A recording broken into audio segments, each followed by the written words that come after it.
সময়ের সঙ্গে বদলে যায় গানের ধারা, বদলে যায় শ্রোতাদের রুচি, কিন্তু কিছু সৃষ্টি থেকে যায় চিরকালীন, যা সময়কে অতিক্রম করেও টিকে থাকে অনন্তকাল।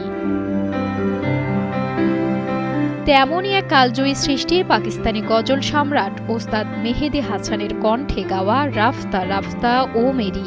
অর্ধশত পেরিয়ে গেলেও এই গজলের জনপ্রিয়তা আজও অটুট। এক লাইটেই নিশ্চিন্তে চলে দিনের পর দিন। Walton emergency bulb, the best emergency bulb.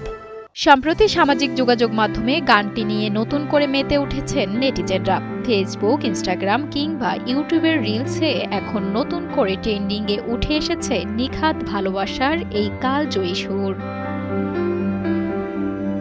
কোনো আকস্মিক মোহ বা তীব্র আবেগ নয়, বরং সময়ের সঙ্গে দুটি হৃদয় ধীরে ধীরে এক সুতোয় বাঁধা পড়ার গল্প বলে এই গান। ওস্তাদ মেহেদী হাসানের মায়াবী ও দরদী কণ্ঠের জাদুতে এই শব্দগুলো শ্রোতাদের হৃদয়ে এক অদ্ভুত আবেশ তৈরি করে। গজলটির মূল শক্তি এর গভীর কাব্যিকতা।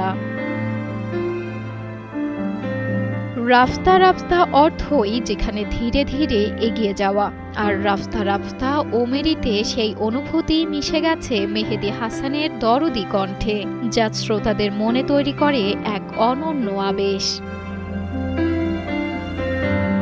বর্তমানে দ্রুতগতি ও ক্ষণস্থায়ী সঙ্গীতের ভিড়ে এই গজল যেন এক নিঃশ্বাসের প্রশান্তি, যা আজও শ্রোতাদের হৃদয়ে রেখে যায় গভীর ছাপ।